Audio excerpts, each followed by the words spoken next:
Ankwenda kubaramukiya haba kutondera Kitara TV amabara Julius Kyumuhendo musajja muliso mwe haba muri nkabulikiro awe mpaka moti mwebale munaba kutondera kuruga munyamasa zembaganize za Bunyoro Kagadi Kibale ka Kumiro Hoima Masindi Kiryandongo Bulisa reye ntabalize ngamba nizezo mwebale muno akuba muroha akasumikanu kenyini kwenda kuramukiya inde special war habanta bakutuhondera kuruga Masinda aho mbaramukize inde special way nkwenda nukuramukiya haba kutondera kuruga munsi za heru munsi za Mbaharaboko abantu abakora akasente Mbaharaboko bali Qatar Saudi Arabia Jordani rona bali Dubai aho bukize Dubai UAE nyona mbaramukize kandi rona bali munsi za USA aro munywanu wange kugonza kiki aro I think na Leona kiki nyona mbaramukiza nabali UK aho nkwenda kuramukiya timu ya simu ya Gerard Kanyakana aba ku organizing Bunyoro Kitara Convention nimbaramukize inde social ningamatu bale muno na timu yawe imukura byaho mu imuku byo namba simine muno imuku ikyaho ingaro of course tuwenga kubojukiza Bunyoro Kitara Convention eyo murundo gwa kabiri the second Bunyoro Kitara Convention the second yabandize I think tukaba mu USA so this is the second one eriyo mukwezi kwa mukaga omwaka guno 2025 omwezi gwo mukaga ogwo ebiro byokwezi bija kuba 27 paka ebiro byokwezi 29 hotel ya Grand Safia Banqueting Hotel so bungerezao nyone hali mukala abanyoro abali California abali Canada abali mu UK aho henyini abali mu US aho mu different provinces zona mujye mutweteranizo ha Bunyoro Kitara Convention tusobole kuba twegonza nka abanyoro ntusemererwa nka abanyoro one of the great activities ejja kubaho mu convention egyo abanyoro bajja kubungira museum ya Pit River hali ebikwato bibatwaira abajungu mbusumi wakabalega so that is one of the great activities arabana bamuzalire musiza hero bana muzalire different countries batamanyire ebyo buhango byaitu batamanyire culture yaitu musombo balete mu convention tuterane tusemerwe nabo tumanyanga of course for kwengera kukurakuraniza Bunyoro yaitu nokutwariza hamwe kwijukizaho ikikunywa ikikusinga yo muno ikikunywa uko no indeki kunye kirunge kitajja kurumya mutwe kitajja kwa hangover mpenkoni getungiro maduka gona gakutunda ebyo kunya ujja kuba no gitunga mpenkoni yes ontekanizo rubazo nyina omugenyi wange mugenyi muzini Kimuzelo ono nubo yarugamo engonzi concert a successful one so nyagamba why not kabutoze tubazabaze mutunyimya mutukenge bintu mulingo bikurubata hatekaniza orubazo ngenda kusaba burata ka subscribing channel yaitu otufollowing ha social media handles zaitu of course na personal handles zange zona hona Julius Kyumuhendo Instagram TikTok Facebook hona oja kubonyina Julius Kyumuhendo Kimuzera nkutangirire eira kujja kuongeraho vibe gihulire mulingo tandikire jo ina kuongera heiraka yeah so olota ndikurungero ndiwe tuli kurungi bikurubata bita tebiri byo rundi okwo yeah kono isano kyali muhansi imbeho nibona kuotota vibe zange zitemba mpora zigenda mpora nkutangirira ntekaniza orubazo Kitara TV ya nanyewe nsemerere kuba Kitara TV orubazo ramuki haba kutuhondera Kitara TV bakora Kitara TV obwire buno baramukize banyeta Kimuzela AC ebisigaire ikarawana ya kwebali yo mu concert naiwe webale kubaye kireke webale yekaba ya amani muno vibe nkaruredia ya amani muno engonzi concert I think that was egino concert ya bandize Kim yeah ikaba concert yange yokubandiza Kim your maiden concert yeah so ndibanga gwabandiza kuruga natandikire music ensemanyire nka Kimuzela choko tugambira amabara gawe genyini yeah amabara gange genyini banyeta mase mulungi enzarwa yankaha nzarwa ya Masindi Kijweka mu family yo mugenzi Magine yadi wange bamweta Mr. Simo Matthew na mami wange Asimo Harriet so linzarwa ya Masindi hano yeah. Abantu ba Masindi tubeta ba Bulia Sojo tubeta bo I think nibo ba Bulia Sojo bankaha I think nibo ba Bulia Sojo so oli Mulia Sojo ndi mulia anyway bintu timbimanyire kulonge So niko tubeeta abantu kuruga masindi. Yeah. So music industry yo gitandika dibi ne bintu byokuzina zina bino. Music industry katandika mu lockdown ya kabiri. Yes. Lockdown ya kabiri, that was kumibiri abiri omo abiri ne nagumu. Abiri nagumu. Akoni lockdown yabaye ya kabiri. Yeah. Oli omu haba products bana babaire musomero bagamba ati katubiruge mutandike kuzina. Kwa lockdown ege katwara abantu bayingi muno batu bayi. Akwa nga nkola music era ninsomaga. Because nkaba college. Hati otakaikira ogamba nti otandike bine byokuzina. Mu masomero ko wabikora koramuga ukaba mukwaya orundi. Yeah, nyazinaga mkwaya. Yeah, nyazinaga mkwaya yo mchachi. Bagetaga maskwaya. Bya barokole. Yeah, barokole. No zinaira kaki. Nyazinaga tena. Akahaiguru wako. Niyo yakuliraga tena. Yes. Hati kuwaizire kandi mbati ndoro wabaire ina background ya gospel. Wabirugamu hati wagamba hati kangende mbidura. Kwa hati nkutera bidula yo music wangu bidula. Hata vile vya kirabu tuko bavyeta. Kwa nyonzi na inspiration music wangu ebikusinga byona. Ebintu ya inspiration. Tubikole. Tubikole abandi bagamba tubikola abandi tubireke. Ati bajja kugamba kola bine bya Kitara TV no ndina kugamba tubikole ebindi. Bati wono gamba let me do what I want. So hati family yao mukababaro kumutabaro. Yeah, family yetu tuli background yange ya bakatoliki. Iyo ni wabaire wehagwiraga kangene mbarokole ntandike mukwaya kuzina. Just amasomero gensomeire mugaba rokole. Nkasomeraga msomero li edini ya bazaire bangu. Yes. What is mukanisa tinka wabaire, what are some of the comments tibagamba nti kimizera akagwa baki masaka gwa kabirugambye oburokole kwa eketinka uraga kibaza maybe bakibaliza yoko but tinka uraga kibaza eki. Yes. Ekandi muka what is ebintu byokora bine bya music muka babitwara bata omuka era you have support ya bazaire bakusupportinga nkara I think mami wa Asho. Yeah, mami wanga kabayo Asho. Bazaire bange ban supportinga nekiwa kusobora the moment. Yes. Bakusupportinga nekiwa kusobora either with supportinga mukwa mu advise mu byona kale kiba kusobora kyono. Aro mwana batandika kuzina mzaye nagamba agenzire kusisikala.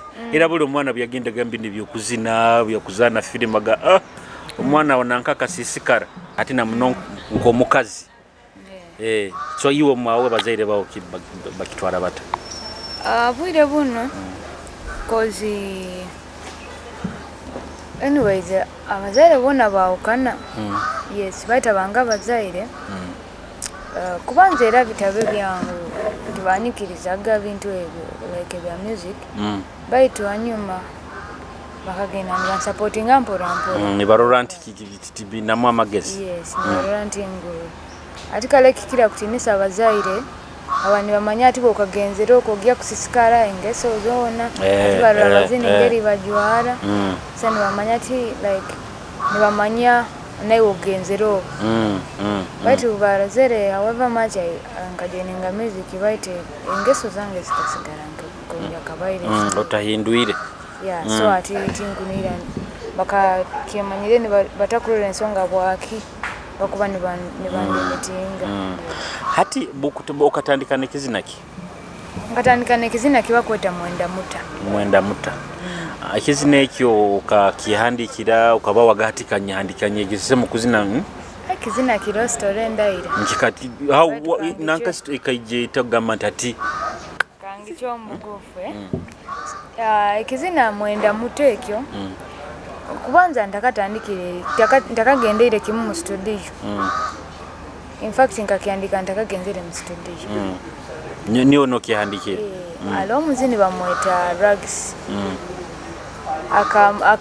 nkagana like bine byabazini baba radios ni bagabe namba zaabo so nkafuna namba yo kubiga radio then nyamara kiroke mnyamtera nyamugamana nyonkwenda kuandika music kyonkanye nabuzina bange bunyandikire esombale ninsaba ifatolo kusobola kuficharinga mukazina kange kamu ni kalinga korabo yes so ati akazina nyakafuna nyakamweze agamba kazina karungi so ati then when here we come with Mwenda Muta akaba idea yaye yagamba taito yes bandikire kizina kiri about abantu Mwenda Muta so bunyakimwandikire nkeka kiro kyogenda mu studio ate jikabe mu studio kizino inakubanza kirecording nibo okiyereze olaje bayema maraka gawo iwe right kora demo yes yeah obo mwagenda nkaho studio tukagenda wa DMG wa Masindi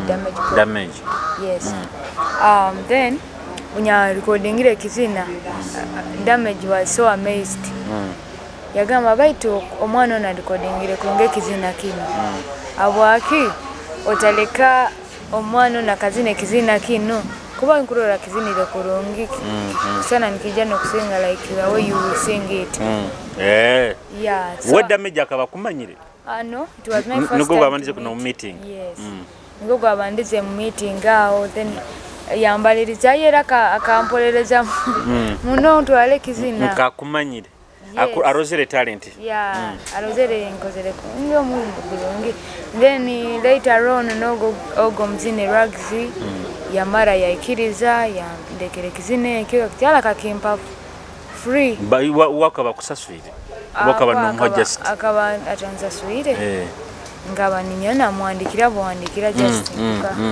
bintu byo kutandika butandika notoze halo kusakurugirayo yes so ati yanyikiriza nyakikora niko kutandika abantu abamu abamasindi kubanyo music yange katandikira Masindi hati baba zini bano wahuraga no byegomba no yegombira kimukuba artist negomba kuba artist obo wayegomba gaboha obura bakabaho kale gunde ne kutandika kuba artist tataruge buto baitu buto just warugira hana ndosumbuka sumbukire mwawo yes butonya yendaga music baitu ntakinira nti ngoba one day ngo artist banja nja kuzina ukalebe bintu ntabifa muno then interest ege kaija muno ombwire aliba fikfa maker baize ba fikfa maker iba kuinspiringa adi ombwire fikfa maker lo no mzino ndo mjamaika bamweta coffee yes ya inspiring gamu nine mzina bwaye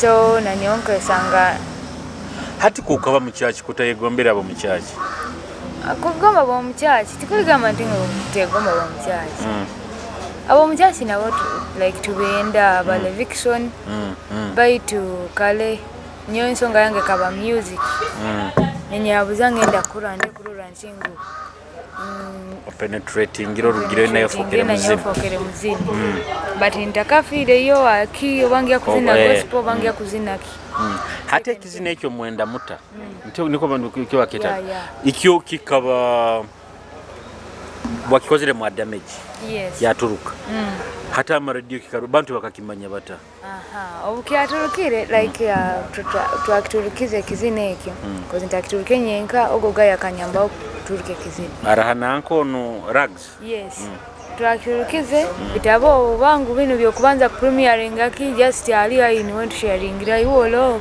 kwatauliza yes ati kyaikali style sakinge no wa Masindi msaje ukakakore kintu kiamani muno ekiro almost yateraga kireke waraizira katere kizineki aja kuraba maybe kitaito munaja kuraba ibiro bibira kyola kitere munaka program yayi yamekinga gasho ntinga kiteira mu wiki yona era then kizineki almost no yasingire kipromo ati nkwenda kutenga kizina kyao nike kibandize kuturuka nkwenda kenga moment obwahulire kizina kyao nikitera radio what was the moment yekyo excitement nyingi ki omanyiro omuntu ali excited nga ngokulora mukawisa na bawangwire kikopo something like that nisa ku celebrating ni byabuzona bayireki no waikara wayehura kirare di ninyehura ni manza nimba attentive kulongi niko nyabaganti hati abantu batandika kugamba mpulye kizina kiyawe ya abantu ni bangamba tuli kizina kiyawe radio to ya kizina kiyawe radio kali kyonka ati babaga bayingi kuba bwiroho era ntabena banywani bayingi kandi kwenda nkenge kizina ekiyateire kusinga hati mwenda muta buli kizina kikatera byaki baitu kiwagambe hati kinu kikamanyisa muna abantu yes kizina kyamanyisiza muna abantu ka kizina kyabayaye kakikolera hoyi makunu wa vibes yes no yakinkoleire bayaye tuhereze makapera garabagabaire maizi okanywage kidiba hati kwata aisi tinja kupapira look in my eyes ora amazima tararatata okasanga bakuyaya bakuletero kutina waija n'obusungu atotweta bayaye tinda kugambire byono ninsobora kubikora just nja kutwara nko mwana okasanga bayaye yes ekizina kino kyasingire kutunda ekizina kyo kasinga kutunda kuba abantu bayendaga muno intro yaye kasanga bayaye maizi okanaga kidiba kona wakagani wanyeta maizi gekidiba maizi ati aho abantu batandika kuterera amasimu ni bendoge ndo bazinire simunya bafunaga simu bafuna no hana kuyamba okwasaganya bine ebintu emirimo bikebe kwasaganya then now nka aho bayiro ikize bizina binga kino kiba kyazingayo yayi abayaya aho bika bizina bisatu cause obunya zinire kulungikire kizina kya mwenda muto gundi ono DMG yampereza offer endi bakoma njya kaguza akasente okayihaganka ka studio kano yampereza offer yekizina kikinsobora yes baketa yekinsobora nkore kinsobora were kinsobora nkore kinsobora niko kati bakita so yampereza offer yekizina ekyo then ekyo nikyo kyaturukire kubanza takaturukira bayaye kyaturuka unakyo kyafuna abafani bakyo bayanga matikabo bakigonza era yanga matika kampa offer mweke kizina kike ya video hati sofa oina wafuna watunga ebizina bisatu wowe mwaka kiogwa abayaye kugizira mwaka ki just 2022 2022 yes 2022 kaba ya yekinsobora 2022 yekinsobora and then abayayi ekaturuka 2023 netandika oba abazaire nibabihura nte bizino kuturukya boba nibagamba bata abazaire bo nibabihuraga mami wange nagamba dadi wange ura kazina komuhara wa nibatega radio nabone bakekanga bwekanga ura kazina kamuhara wa nakamba muhara wange ati wakola abayayi wayongera kizida kiyao ate unyakozera abayayi nananka like then kale bintu byange bikusinga ba producer abona bakozera bizine ebi baize ni bakwatira na vibes ekaba offer na vibes kula niwe aka aino guy go yarabiremu that time akaba manager wa ono mzini ba Motajaki Cuts yes aino go mzini we yarabiremu then bafuna nyowe ko nyowe akabatena ni namba yange oli niwe yampostingira akazina kange kamuwa page yaye then oli ono nanka vibes yakasanga yagamba ogo mulete urabano ijja kuno mulete so niko kundeta vibes kula yankolera hata nanke kaija diyo bwenu bagamba tubikole kyali mpya kamwa ekyali mpya kamwaka ki tubikole bali ya last year. Hata hari ebizina ebindi byokozere hawa. Yes, aleke zina baketa Mpamani. Niyo project yange enyabande zikola na by the Mpamani kaba ya mane ya Davo. By the way tuhereze na kapera. Mpamani. Kurora bange bakutoza. Oh nana. Loro baruba semiyanda. Oh nana. Bange bakwetaga.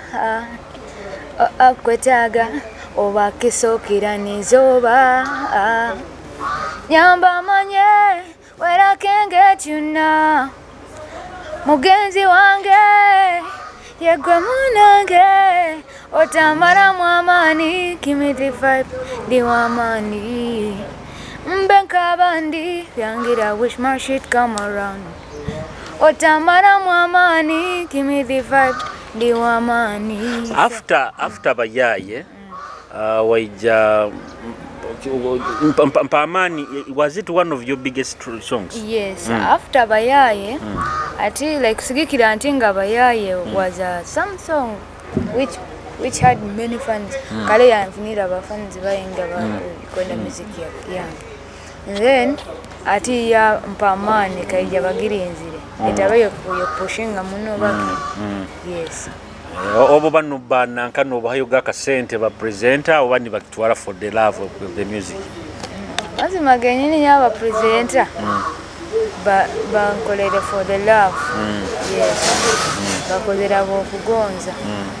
Ebizina bino inabandi bo kuhandikiraho. Abenkwa iya. No bahandikira no baguza oba no babo. Vinka gulize bizina baita bamyakandikiraho mbabo. Yes. So now tukwenda tuwango hayango. Now tubireke is the last year. Yeah, I think nakyo kizina kiba kyamani. Yeah, tubireke waleta tekana. Yeah. Walera kuija. Just tekana. Yes, tekana then watu arugire Mpamani akabra bwira bwingi atakatulukire kizina almost omwaka. So kawaina challenges mwaka ukanigula iko kwa 2020 it was 2023. Almost yone karubata ali mukizina kya Mpamani kionka. Ukawaina challenges zero. Obano yenda soma nkandi mukusoma muno. Bure nkandi soma muno. Kabiri tafu. So ati ntaina kizina kena kyagaruka and then later mwaka ukaniguwa. Niwo 2023 newa and then waturuka audio yatekana. Yes. Buli aho nyuma nokora no pambana wenka oina bakuyamba. Ngana manager wange bamwetaga Big Time Promotion. Yes, ex manager. Bamwetaga Big Time Promotions ata Masindi. Yes. Nyonya koraga na obuyo bobona takaizire muhoye. So apparently oina raise management. Yeah. Muka connectinga muta. Yes, niona raise relax management tukaba tuyemanyire. Kuruga ira not ntingo batukatandika wa business. Kuruga bwiro bonyuma. Tukaba tuyemanyire era no bwiro bomu yanyamba oga bintu baitu. Later on nibo twatanikire ekola kyonkole day the friendship was zero. Yes. Recent project says it recent. I think data ni kiri latest. Yeah, data ni yeri. Ngonzi yekiwakolere concert. Birahe binde bire nyuma tubireke. Tekana. Eno garuka Mpamani. Nizezo line ziri. Mpamani tekana tubireke Ngonzi data. Yes. I think data is a big song kikora muno sasa kyamani. Yeah. Data is a reception egisangirota. Abantu bakenda. Tinkafunire yo comment hiyo ni. Mayala ututuke bisikizina mtu natankaga. Kala alo bantu bataba contented divide. Buli kintu kyona buli muntu abaina kubaza. Buseki olikora batabalize. But ekizina kya data tinkafunire yo comment hiyo na yonge ko una. Kandi speed yokusikira bizina byawe. I think that kurubata muno now. Yeah, kurubata genda right. Yes. That is a nice track kula na nyoke nyinyi.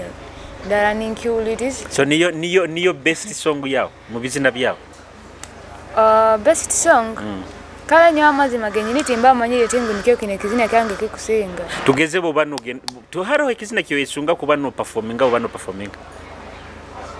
maybe kinu kimu kya bafans muno maybe kinu kina vibe kizina kyateka neki ngenda muno kyo kienda kyanki nyumirwa mba ni perform tuhereze mu akapera ka data okabani wo unkwenda ati tukasigaza bijukizo tindagambe tinkya kwenda mkutaro katwara moyo nikekuja kwako baby papa naomba nikaribishenga machozi this is never easy you got a chance I'm break it down lonely if you call me now I pick up your call nyauraga when they talk of love tamanyire this how it goes nobody deep in love tamanyire this how it goes tukasigaza data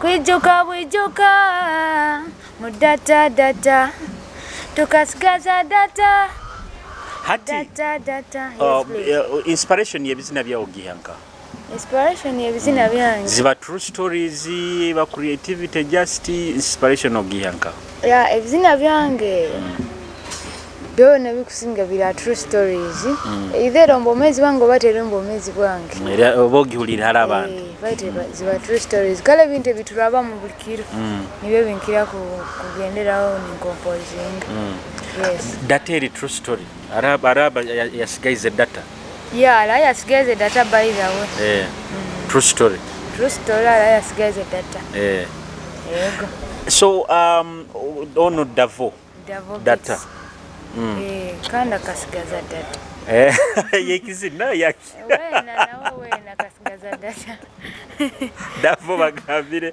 okasigaza data naka Davo meno waitu ya tamulisa najo tamulisa Davo nkuramukize meno waitu chuleira I think twenda kweha my day tugende turubatarubateho trabize biro binu but I think we should get a dead Davo tubaze bateho dakimzera game mukasigaza data akonda kwayijukiza tuli hantekaniza urubazo anda tukyaino muzini kimuzera abayina kutwara mu rugendo ruro kuzina rwa music akenda kutumanyisa hali arugire and of course no doubt she's one of the big talented women abetwina hano mu music ya Bunyoro entekanize no tugikoreira hano yakikaro kinu kya Arrows ba mujemba sagike bayine byo kunyabirungi bayina yebyo kuriye birungi muje tubasake ba Arrows I think everyone is baba na live band osakujaga no kiringa wa Arrows hano no semererwa no wehamu musana mwingi muno bisome buno but ongera kuterera abantu kulindwa buhangwa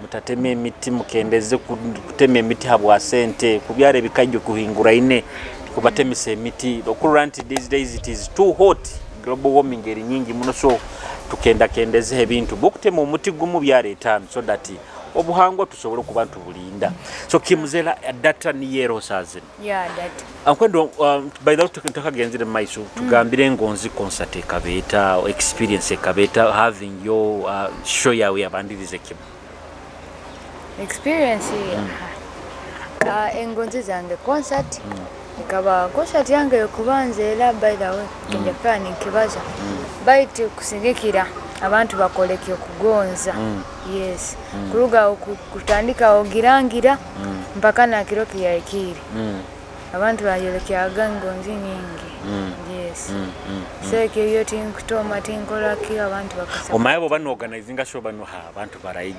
baraije okwera likiriro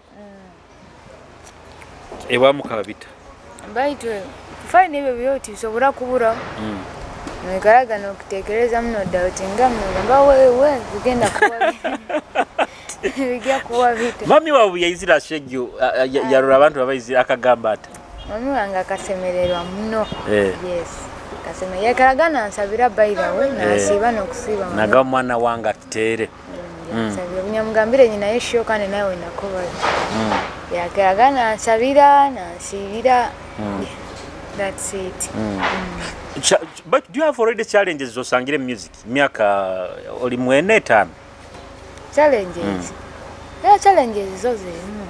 From 2021 myaka ena I think. Ejja kwikeena. Ejja kwikeena. Turakora 5 years of Kimzera next year. Nja kwabuza manager. Lazy. Alinka. Takulesere gana. Kali ati bizibu ki byosangire so far mu industry. Ebizibu. Ebizibu ojenye. Ebizibu byo tukusobola kulala abantu baleta kwetaga tugende muno mbizibu. Yes. Ebizibu tubireke. Tubireke. Yeah. And one of the challenges abazina abakazi basanga ekizibu kya kubategera engaro mpa. Kyoti njake kwasa cyali. Akisangira. Kale tugenda birungi. Birungi byo tubaze. Yeah.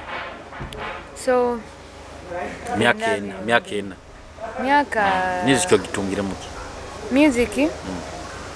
Music kusigikira ali nyabaire azini. Kala financial even. Kiko kamanye nkirabyo manyire butukenda kireka imwenda kitwabusa. Kamanye nkirabyo financial buli yazibwalaga muno. Baitu bwire bona at least. Okusobola kufuna aluku ya kasente. And then people, friends, abantu akala abantu tungira abanywane abantu abakusaba kuyamba abantu connections, things like that. Kala leo nabwire buno like Kimzera lwalo kwemera nikiyakuba kiriki engeri wakuba loli yokubona bona muno kwa nkatamanyirwe batati kiraba obwire bwawo bwobutali mu music oba nokola ki your free time. Bamantali mu music obwire bwenyuma omba nkyali mu kusoma baito obwire buno bonkuba ntali mu music of course nkuba ndabengeri okuna musente mu ngeri ezindi okuba inosoma biki osomere ki mbere nisoma petroleum engineering. Petroleum engineering. So uli engineer. Engineer uprising. No go by the college. Of course by the college. Ali abantu singa wati nyonka nyoti nsakuja nke wana ndi engineer. Kandi professional bokubogine. However much young in. Yes. Era abantu bali kankitera kanyetera kalanga abantu bali bulisoko. Na bali kuna atilenga. Ndo nkyali fresh. Okyaluga mudo ebigambo ebintu kyabinda professional gine bakwemirimu. So you're looking for a job? Yeah, I'm looking for a job by the way.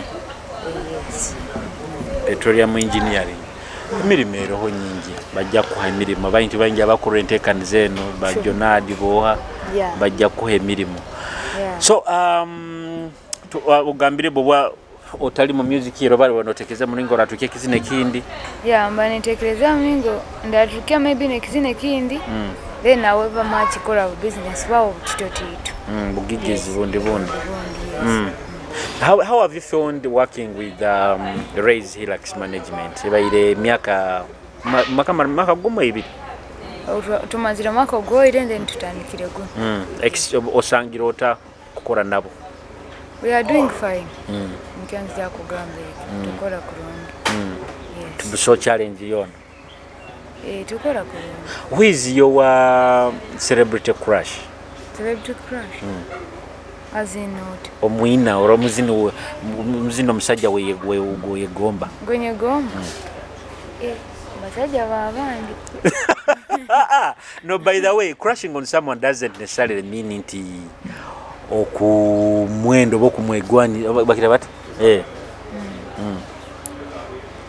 however much kira kuba muntu akwegomba n'abazini abasaidi baitu towegomba twena kiwegomba nyegomba abasajja banda talabazini bagenzi banda akalasa kuba tali muzini celebrity any celebrity could be President Museveni nyewendeka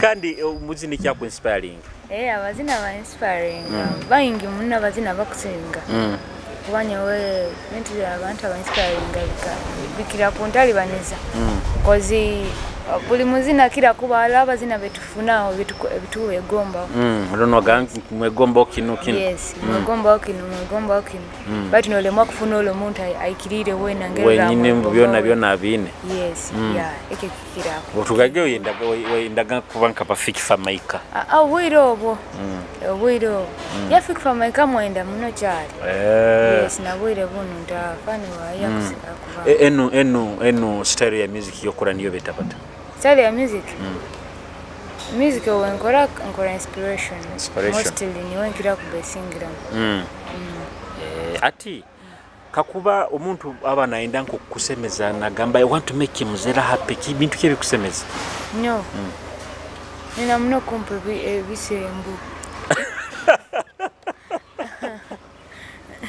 so you want people to gift you okwenda yende bisembu nyenda mune bintu ebintu kunihire surprise yenda surprise atali surprise but nyenda mune bintu mbale ntakinira nti ndakuna kiri kirungi ati ndio surprise mtu nakunaga ekyo waita kunihire yes hato ba Valentine baka ku surprise Valentine kaba na show yao astage ala yazire yampa kamuli oira kamuli kakaba kachwe kireke nkaba stage agawala ala yampa ira kamuli baita nawa kalenga ho akabataka nihira so uyenda omuntu akutekeza akakuletera kakuba omuntu akuleta ekyo baita kunihira kanete kimbaita kunihira pura kurungi ekandi kikubihiza akimbiza ati nyenda badupi nyenda kumfura bali tinyenda kale kundupa omuntu akudupa ohura you are pissing off pissing off no tinyenda kundupa so now kimuzela mu myaka 5 years now what should we expect okwerorolinka yes what nkwerora right now atomanyirera tomanya baitu nkwerora ndi muntu agenda kuja kugulira akasoda kiroke okora ki nkwerora ninja kugulira akasoda maisa atokwendo gaze atokwendo gaidi tsanzi tokusaka agulira wira buno nkakugulira baitu nkwetaga nkutoze olinka kugulira akasoda ate bintu ngebe byonkwetaga ninkwera kasimu ngamba jatu tuzisasa bijiria solinga kandi nibyo nyenda nkujja ninyiruka niko tetujako nkujja ninyiruka kimzeraje zire kugulira akasoda naho maiso kundora era tunkusabira tuikale veki amen so project keziri mu studio zo kunihira kuba notaisa maisaho inayo album yokoraho kiki what should do bafans ba kibakunira ebizina biriyo bingi muno yes ine bizina jukabuli kizina kina kwani kisinga ebikusinga ebiro obwire buno yes ali ebizina bingi muno na collaborations ezira abakoto yes zibweji hati munanka mu music industry no okozere na damage ya kubandi bandize kora nawe wakora na vibes wakora na Davo wa producer kya kwanguhire muno kora nawe wakoze na projects nyingi ba producer bona bo banyanguhire ko banyanguhira kora nawe bona ngeri bakali ako baitu kale projects zinkoze nyingi bwire buno ziri wa Davo niho singire kora project niho singire kolera asa kuba ni wakwanguhire muno niho yangu anyanguhira na management yangi kwatagana nawe yes and then vibe schooler na wanyanguhira muno oiroho wire buna kansenguka akagenda hero akagenda vibes zikura mugizi vibes akagenda hero oba akagenda oba Buganda akafly kabaitu alimu wire buna alimu baitu ngamba ndobo kuba nomwendo kusamufuno kakora nawe how do you feel being one of the female artists wakuba Zombonyoro? How does it feel? Kama ge? Kuba niwe uli initially abazina abakazi babaire batakutumbukayo muno. But I think you are one of them abatumbukire y'abazini abakazi. How does it feel? Kando nozino Runyoro. How it feels? It feels ntingu twinale tugenda. Yes, ebibatumara mamani like don't kubantu rana byati tubyemereire obintu nke. Yes. Kigarura mesubi. Yes. Who are your 5 best artists mu Bunyoro hano? Mu Bunyoro? Abazina abatano borora nowe gomba Bunyoro hano. Abakikuterera. Abazine bayingi abakinterera. No, just think abatano. Bayingi abakinterera. Gawalai we mutanika kubaza batano. Kale nko 10. Kijja konda byakuru. Nko 10. Kwa 10 nabo bataita. Ati Bunyoro bali bayinga. Bazini bayingi Bunyoro nayo. Bazini bayingi Masindi oyi mawoko atoka Graniza Kiriandongo Kagadi. Bazini bayingi. Tuheyo batano bonka. Abakula mutima. Batano. Mana yendeka ngenda koya yenye nkabuyire buno. Deno lansango nja kugambira agawala kuba bwire buno bwire butaito. Orundi okutinda ku list bakagamba ha nyoka atambalize oga anzarawire. Kwa ikekya. Ekekya baitu wenkusanga kuba kitano kutwara ekiro kyona n'information ingira bazina. Kandi batano bonko jaba mentioning akiro kyo. Kwa bazini bayingi njya kugambira bayingi. Utansaba batano nyonja kugambira bayingi. Atora mentioning buli omweno wara marayo. Njya bakugambira tutali hano bwire bwo. Tutali hambeo. Yeah. Kale kamera tero. Producer banzo yo kamera. Ai kwa ewe timbiri.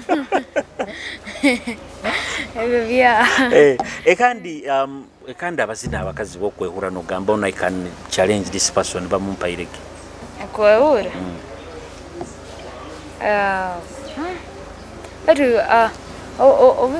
Challenge like teri challenge baitu ati kwali tukora bintu byenjawulo Bunyoro wanu buli muntu. Anti mukwawukana baitu buli omu. Buli muntu aba na mulingo gwe. Bikwawukana. Tijja kugamba muntu kubaitu natukora bikwawukana. So what should the fans bao expect from Kimzera? Sazino atoizire kimuhoyi. Uganda. Uganda yo. Uganda so I can't kibaina ku expecting the best of circle retreating. Yes. Mpaka current tuwa ekikusinga ekiro. Akwenda booking akuterero. Akwenda booking akuterera manager number ya manager. Gituhereze gibahereze number ya manager. Oga kuba nabazana raise. Manager for booking. Yes. Exactly. Tusomere number ya abana bakwenda ku booking okwa bakutu watching akasumika naenda kubazaho nawe na manager. Yes. The number ya manager was 0779 and then 655 97. Then Murunyoro eri 0 musanji mwenda mukaga 55 kenda na musanji. Hajja kuba nabazana na manager direct. Hajja kuba nabazana manager. Namugambi. Muzine ki wakwendeze kora na ukorabo. Collab? If you're dreaming no gamba bojo muzino gamba irege korabo. Fake famega.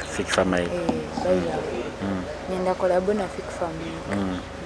Tugitoze tugifune. Tugiagiri. Tuinagitunga. Tuinagitunga. Eza bakutunda activity kyara tekanzo rubazo tuina Kimzera. No runyime ku hard right kurubata mpora tusembere kubantu malize ntekanza yaitu eno kurugali tukatandikirege but nkwenda kubaijukiza ho subscribing ha channel yaitu bairaba utarura burota subscribing kandi okalikinga tulekiro na comment. You could be having a comment or in the suggestions zokwenda in the kwenda just comment and saw comment ya kana sure yitu jagirora kandi tujagigarukamu and we shall do the needful. of course ogende na page yaitu Kakitara TV tulikinge na mikutu yona ujja kuwogine Kimzela abantu abandi benda kuhondera mikutona boko saibaraki ngo sebara Kimzela aisi mose teka mwe bara Kimzela niyo spelling kila kutalibaniza abandi Kimzela kutalibaniza KIMXELER ibare likara lirimu kiriba mu space KIMXELER arabana bakolere challenges nyingi ati TikTok aho mazima banzo bansimire ba TikTok abarungi bagonza muno era tenyina ogarukira nkwenda mtu wanze tukala TikTok tukola ka live ko basima no ba giftinga ya bambe mubale mnokola challenge za Kimzela kuga bizina byabandize kimu paka nabwire bunu mukikala numweyongera nabakolera bunyoro abana babunyoro music yaite like a TikTok kabetali nyingi bata ba TikTok baita babunyoro bambi mukola kikoto muno ba TikTok bazini nabantu kangamba buli muntu wona akosa TikTok oli TikTok yes ni keke kwa sima muno yes tukwenda ku bantu malizente kanzeno Kimzela bigambo kye bikusembayo hali abarozi ba Kitara TV na bafans bawo bona musiyona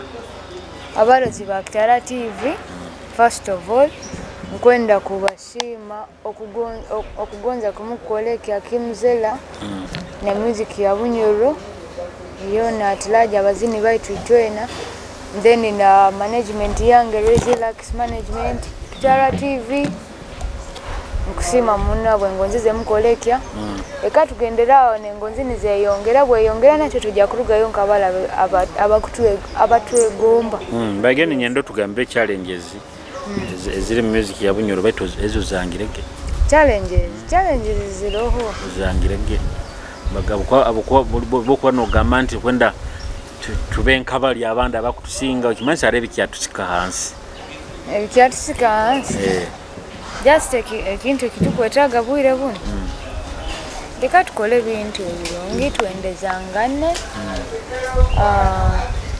tujja kuvuga like tujja kwemera igula litukwetaga engonzi video is out engonze kyali kuba out ebizina byabo babisanga nkatugambire YouTube channel yawo YouTube channel yange bageta Kimzela KIMXELER video zile zindi zona ziliyo ngonzi na data ni etakayizire na alona batending agama ntingu balomusi ezitalimu baki baitu music wanga last hours zone online platforms zona zibiro yes Spotify Apple Music zibiro yes okay thank you so much Kimzela we bali kuraba wa Kitara TV nkwenda kubajukizaho bunyoro Kitara convention eyo mwaka guno 2025 ejja kuba ebiro kwezi I want to be certain ejja kuba ebiro kwezi 27 mpaka ebiro kwezi 29 okwezi okwomukaga mwaka guno 2025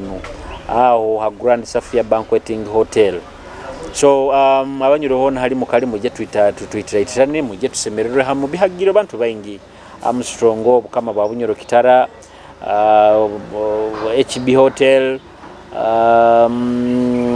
na bandi baingi of course narona Bera for Smiles mkwenda kuramukiyaho Bera Kemirembe munywanu wange I think UK nkuramukizo naiwe webale muno emirimo yona yo kwikiya hengaro nabanaka baingi Kuro Kasana Investments Limited Kigulia Building Services so companies nyingi zirugire kusagika bunyoro Kitara convention yo mwaka guno 2025 so eriaho UK Bungereza mu London ebiro kwezi 27 mpaka ebiro kwezi 29 okwezi okwa mukaga so tugende itwena to be part of this bokuba no sobora oli munsiza hero hona halo kali no sakuba part of this we handikise hati bakugamba sharing our history heritage culture and exploring investment opportunities in Bunyoro Kitara Kingdom and this is very important by the way kutunga opportunities ezitukisa ezabanyura bali munsiza hero bakusobora kubandi ba investingamu yes okusakubungira rundo okusakubungira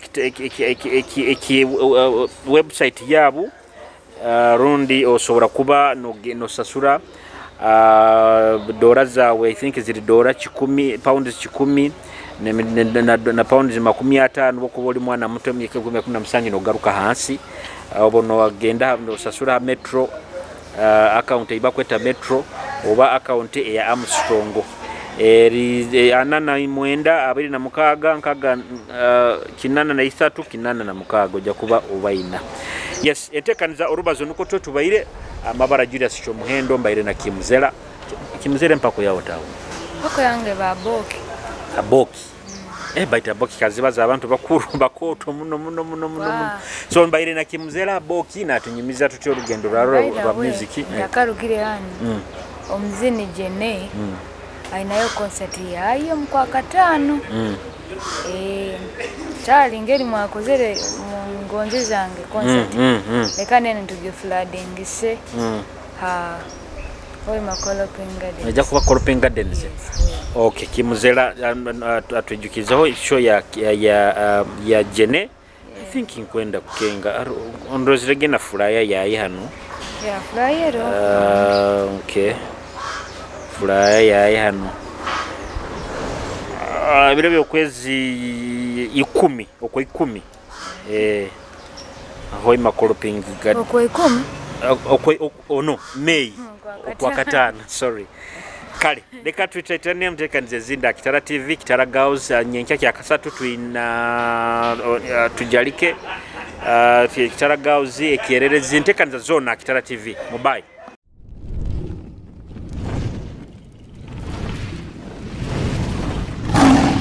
Kitara TV kwegesa kumanyisa.